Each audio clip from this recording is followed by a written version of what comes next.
Bonjour à tous. Champagnole en effervescence hier. Près de 20 000 personnes étaient présentes pour assister au départ de la 15e étape du Tour de France et profiter des animations mises en place dans le centre-ville. Le Jura qui sera également représenté sur le Tour de France Femmes dans 10 jours avec la 3e étape entre Genève et Poligny. L'association de protection des animaux sauvages dénonce l'arrêté pris par la préfecture du Doubs il y a quelques jours. Un texte qui prévoit l'abattage de 331 chamois. Une décision motivée par les dégradations commises par les animaux dans les massifs forestiers. D'après l'association, la population des chamois serait passée de 3000 en 2020 à seulement 1500 aujourd'hui. Le musée du pays châtillonnais Trésor de Vix à Châtillon-sur-Seine visé par une tentative de cambriolage. Des faits qui se sont déroulés dans la nuit de vendredi à samedi dernier. Une enquête a été confiée à la brigade de recherche de Montbard pour identifier les suspects. Aucune interpellation n'a eu lieu à l'heure actuelle. Une tentative de cambriolage qui rappelle celle de novembre dernier. Les malfaiteurs n'avaient pas pu rentrer dans le musée après le déclenchement de l'alarme. Une double inauguration à Soiran en Côte d'Or. La semaine dernière, les élus se sont rendus dans un écrin, des havres de fraîcheur par ces grandes chaleurs. L'école maternelle rénovée de façon énergétique et la nouvelle place Le Mex de la Cure.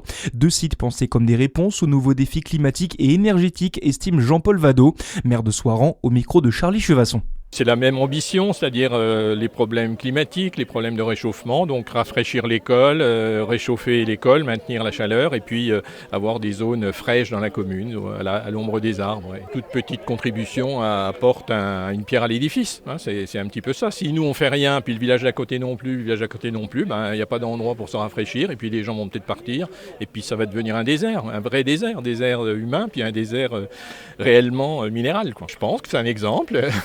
Dernièrement, on a eu la visite d'un membre du CEE, c'est le Conseil Architecture Urbanisme en Côte d'Or, et qui souhaite amener tous les maires de Côte d'Or ici pour montrer cet exemple-là.